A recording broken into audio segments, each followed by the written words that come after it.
And we're back learning with Mr. Neff. And today we're going to discuss a very difficult concept, absolute value equations and inequalities. So there's our target.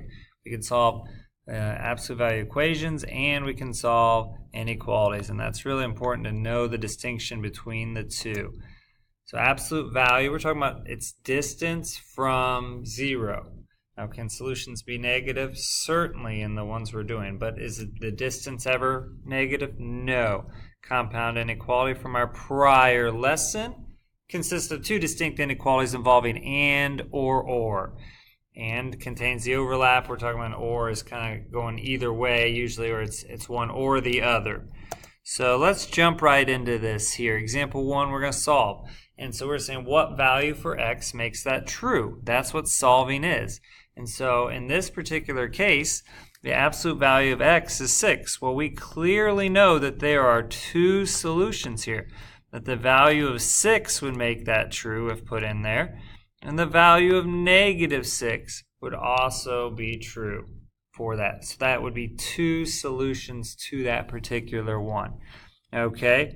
Now, if I put on a graph, of course, I would be putting, just to be clear about this, I'm going to multiples of 6. I would just be putting a dot at negative 6 and a dot at 6. Am I shading to the right or to the left? No, this is an equals, an equation. So it's a dot, not an infinite number shaded. All right, the next one, let's look at solving this. Well, real simple. I'm going to subtract 3 first. Okay, and then I'm left with the absolute value of x equals 4. What does that really mean? It means that x can equal 4, it's a split, and x could equal negative 4. And really understanding this idea here, that what's in the inside, if it's negative 4, we'll get 4 on the outside. So we have two different things to look at. And understanding that is the key here. That's why the simple is so important here. Let's move on. Okay, now we're going to solve this. All right, and here's where you got to think about understanding it. Totally understand, not just doing this problem. Inside, if I get a value of 10, on the outside, I'll get a value of 10. All right, so I'm going to solve 2x minus 2 equals 10. All right, and I will get a value. Now, if I'm really good, I'll do another color here. All right, and if on the inside I get negative 10, all right, I will get the solution I want. So I have two different equations I'm going to solve here. And I don't know if I'm going to keep with the blue, but I just understand that I have to split it because 10 would make that true and negative 10 would make that true. So what value could I put in for x to make that true? All right, well, let's add 2. And so 2x equals 12. Divide by 2. And so x would equal 6. And while we're at it, let's just check now. 2 times 6 minus 2. Oh, look, that's 10. Yeah, absolute value. Okay, that works. All right, over here, let's do the same thing now. All right, 2x equals negative 8, and then divide by 2.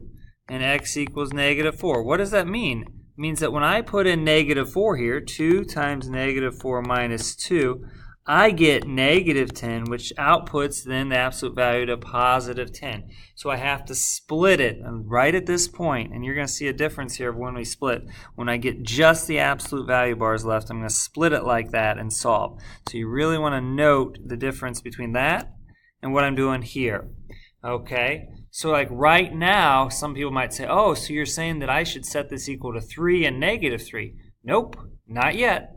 I'm going to get all the junk around the absolute value gone first, all right, and then I'll split. Hopefully I have enough room to do this. That's 5 times that, by the way. And so I'm going to subtract 6. And so I have 5. All right. Somebody's knocking on my door, so we'll pause this video. Okay, I got that taken care of now. So here we are. What's left over, that cancels out, so I'm left with negative 3. All right.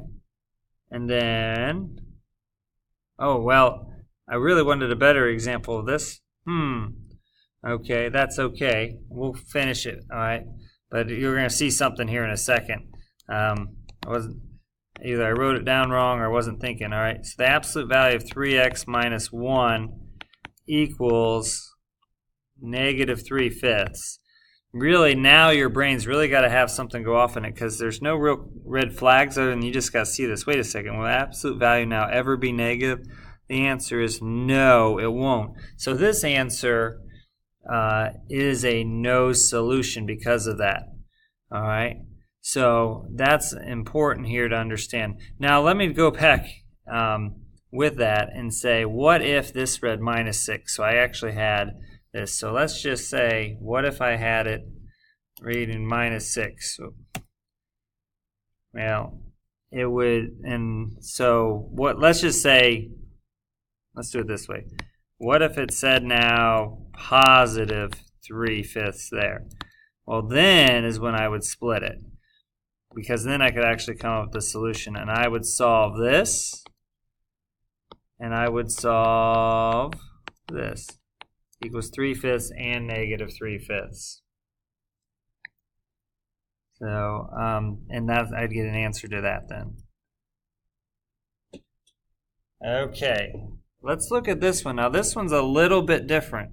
All right, this is an inequality. So we're going to have many different answers here to that one.